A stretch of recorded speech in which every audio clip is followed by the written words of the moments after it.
बाबा जी की गुरु प्यारी साध संगत जी, सभी को प्यार भरा राधा स्वामी जी। साध संगत जी, जब हम बाबा जी के सत्संग को सुनने के लिए जाते हैं तो सत्संग से ठीक एक दिन पहले बाबा जी संगत के साथ सवाल जवाब करते हैं और उसके बाद बाबा जी ओपन कार के जरिए सारी संगत को दर्शन देते हैं। और जब संगत दर्शन के बाद पंडाल से बाहर निकलती है तो संगत को मिश्री के पैकेट दिए जाते हैं। अब जो सत्संगी हैं और जिन्हें बाबा जी पर अटूट विश्वास है वो तो उस मिश्री के प्रसाद का मोल समझते हैं। उन्हें पता होता है कि इस प्रसाद का कोई मोल नहीं, ये तो अनमोल है। और अगर हम सत्संगी लोग किसी मंदिर में भी चले जाएं तो हम वहाँ मिलने वाले प्रसाद को भी उतनी ही अहमियत देते हैं, क्योंकि प्रसाद सिर्फ खाने की वस्तु नहीं होती बल्कि प्रसाद मालिक का आशीर्वाद होता है। लेकिन दुनिया में कुछ ऐसे भी हैं जिन्हें मालिक के प्रसाद का महत्व ही नहीं पता होता और वे लोग प्रसाद को आम वस्तु समझकर इस्तेमाल कर लेते हैं। आज की ये घटना ऐसे ही एक इंसान की है। साध संगत जी, आपसे एक ही विनती है, कमेंट में राधा स्वामी जी जरूर लिखें। आइए आज की ये साखी सुनते हैं। संगत जी, मुंबई के रहने वाले किशन चंद एक किराना की दुकान चलाते हैं।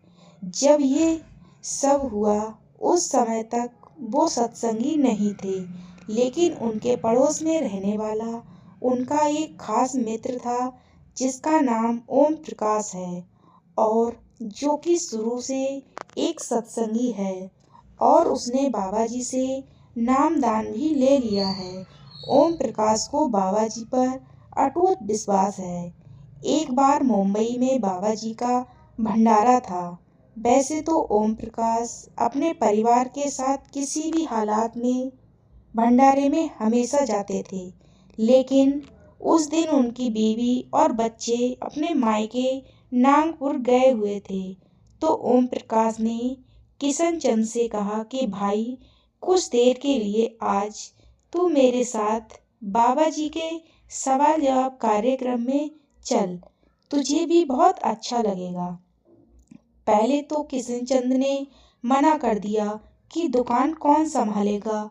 तो जब ओम प्रकाश ने 2-3 बार जिद की तो किशन चंद अपने खास मित्र को नाराज नहीं करना चाहते थे, इसीलिए उन्होंने अपने भतीजे को दुकान पर बैठा दिया और ओम प्रकाश के साथ सत्संग घर चल दिए। ये पहली बार था जब किशन चंद किसी सत्संग घर में गए थे। वहाँ का डिसिप्लिन देखकर किशन चंद को बहुत अच्छा लगा और जब ये दोनों वहाँ से बाहर निकलने लगे तो सेवादारों ने इनके हाथों में एक एक पैकेट प्रसाद का दे दिया। ओम प्रकाश ने तो प्रसाद को माथे से लगाया और अपनी जेब में रख लिया और किशन चंद ने भी प्रसाद को अपनी जेब में रख लिया। फिर जब ये दोनों वापस घर आए तो रास्ते में ओम प्रकाश ने कहा कि भाई, इस प्रसाद के 2-2 दाने पूरे विश्वास के साथ रोज खाना, फिर देखना तेरे ऊपर कोई मुसीबत नहीं आएगी। ओम प्रकाश ने किशन चंद को यह भी कह दिया कि भाई, क्योंकि तू एक सत्संगी नहीं है, इसलिए हो सकता है यह प्रसाद तेरे लिए कोई आम वस्तु हो, इसलिए मेरी विनती है कि प्रसाद की बेकदरी नहीं होनी चाहिए। तो किशन चंद ने अपने दोस्त की बात का मान रखने के लिए कह दिया कि भाई, तू चिंता मत कर, तेरे गुरु के प्रसाद की मैं क्यों बेकदरी करूँगा।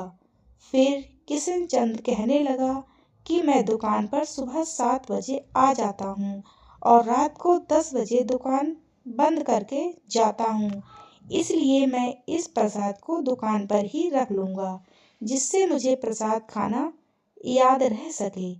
तो कुछ देर के बाद किशन चंद जब अपनी दुकान पर पहुँचे तो उन्होंने प्रसाद के पैकेट को बाकी के राशन के साथ ही एक दराज में रख दिया। ऐसे ही 3-4 दिन बीत गए, लेकिन किशनचंद ने एक भी दिन प्रसाद नहीं खाया, क्योंकि उनको यह प्रसाद सिर्फ मिश्री के पैकेट से ज़्यादा कुछ नहीं लग रहा था, क्योंकि उनकी बाबा जी से कोई आस्था नहीं थी। वो देवी देवताओं को ही पूजा करते थे। ऐसे ही एक बार उनके पड़ोस में रहने वाली एक औरत ने घर के राशन की लिस्ट किशनचंद के व्हाट्सएप पर भेजी और कहा कि भैया ये सारा सामान भिजवा दीजिए। सारा सामान बहुत ज़रूरी है, कुछ भी मिस ना होने पाए, घर में मेहमान आ रहे हैं। तो लिस्ट को किशनचंद ने अपने नौकर को देते हुए कहा कि ये सारा सामान निकाल दो। उस लिस्ट में उस औरत ने मिश्री भी लिखी हुई थी। जब नौकर सामान पैक कर रहा था तो उसने देखा कि सारा सामान है, लेकिन मिश्री उस दिन ख़त्म थी। तो उसने कहा कि सेठ जी, मिश्री शाम तक भिजवा देंगे। तो किशनचंद कहने लगा कि नहीं नहीं, उनके घर मेहमान आ रहे हैं और उन्होंने कहा है कि कुछ भी मिस नहीं होना चाहिए। ऐसा किया तो वो हमसे नाराज़ होकर पड़ोस वाली दुकान से राशन लेने लगेंगी और मैं नहीं चाहता कि मेरा ग्राहक टूटे। फिर किशनचंद ने कहा कि उस दराज को खोल, वहाँ मिश्री पड़ी है, वो बाकी के सामान के साथ पैक कर दे। तो नौकर ने कहा कि सेठ जी, ये तो वही प्रसाद है जो आप उस दिन सत्संग घर से लेकर आए थे। तो किशनचंद ने कहा, हाँ भाई, वही प्रसाद है, लेकिन ये मेरे किसी काम का नहीं है। तू एक काम कर, इसको पैक कर दे, नहीं तो मेरा ग्राहक नाराज हो जाएगा। तो नौकर ने सेठ की बात मानकर प्रसाद के पैकेट को बाकी के सामान के साथ पैक कर दिया और उस औरत के घर दे आया। अब किशनचंद बड़ा खुश हो गया कि उसकी ग्राहक नाराज नहीं हुई।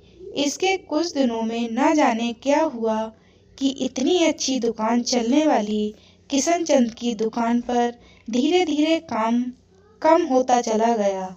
कुछ ही महीनों में यह हाल हो गया कि राशन पड़ा पड़ा एक्सपायर होने लगा, लेकिन बिकता ही नहीं था। और जिस ग्राहक को नाराज न करने के लिए किशनचंद ने बाबा जी का प्रसाद ही बेच डाला, अब वो ग्राहक भी उसके पड़ोस वाले दुकानदार से सामान लेने लगा। जब किशनचंद ने एक बार उससे पूछा कि आप तो कई सालों से मेरी दुकान से राशन लेते आए हो, अब आप वहाँ से क्यों लेने लगे? तो औरत कहने लगी कि मुझे पहले पता होता कि उसके रेट आपसे बहुत कम हैं, तो मैं कभी भी आपसे राशन ना लेती। ये तो भला हो मेरी काम वाली का, जब एक दिन मैंने उसको 100 रुपये दिए, कहा कि आपकी दुकान से लाल मिर्च का पैकेट लेकर आए, लेकिन वो आपकी दुकान पर आने की बजाय हमारे पड़ोस वाली दुकान से मिर्च ले आई और उसने मुझे मिर्च के साथ 20 रुपये भी लौटा दिए। तो जब मैंने उससे पूछा तो उसने कहा कि मैं ये दूसरी दुकान से लेकर आई हूँ, और जब मैंने बाकी सारे राशन के रेट चेक किए तो मुझे पता चला कि आपने मुझे इतने साल कितना लूटा है। यह कहकर वो औरत वहाँ से चली गई। और अब किशनचंद को कुछ समझ नहीं आ रहा था कि आखिर मेरी दुकान पर सेल इतनी कैसे गिर गई। आगे चलकर हालत ऐसे हो गए कि किशनचंद को अपने नौकर को भी हटाना पड़ा और पूरा दिन किशनचंद दुकान पर बैठकर घर चला जाता था, लेकिन ग्राहक ना के बराबर ही आते थे। एक दिन किशनचंद बड़ा ही उदास बैठा था, तो उसके मित्र ओम प्रकाश ने पूछा कि क्या हुआ भाई, इतना उदास क्यों बैठा है? तो किशनचंद ने कहा कि ऐसे मेरी दुकान का काम बिल्कुल खत्म हो गया। तो ओम प्रकाश ने हैरानी से पूछा कि भाई ऐसा कैसे हो सकता है? मुझे विश्वास ही नहीं हो रहा कि बाबा जी के प्रसाद को रोज खाने से तेरा काम और बढ़ेगा, लेकिन मैं ये मान ही नहीं सकता कि प्रसाद खाने के बाद तेरी दुकान का काम खत्म जैसा हो गया। सास संगत जी, ओम प्रकाश को यह लगता था कि किशन चंद्र रोज प्रसाद खाता था, लेकिन फिर किशन चंद्र ने हिचकिचाते हुए ओम प्रकाश से कहा कि भाई, मुझसे गलती हो गई थी, मैंने उस पैकेट को बेच दिया और उसके बाद से मेरी दुकान का ये हाल होता जा रहा है।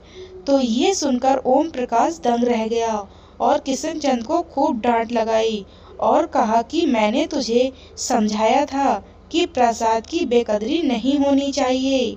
किशन चंद्र के पास माफी मांगने के अलावा और कुछ कहने का नहीं था और किशन चंद्र कहने लगा कि भाई, अब तू मुझे इस मुसीबत से निकाल कि मैं क्या करूं।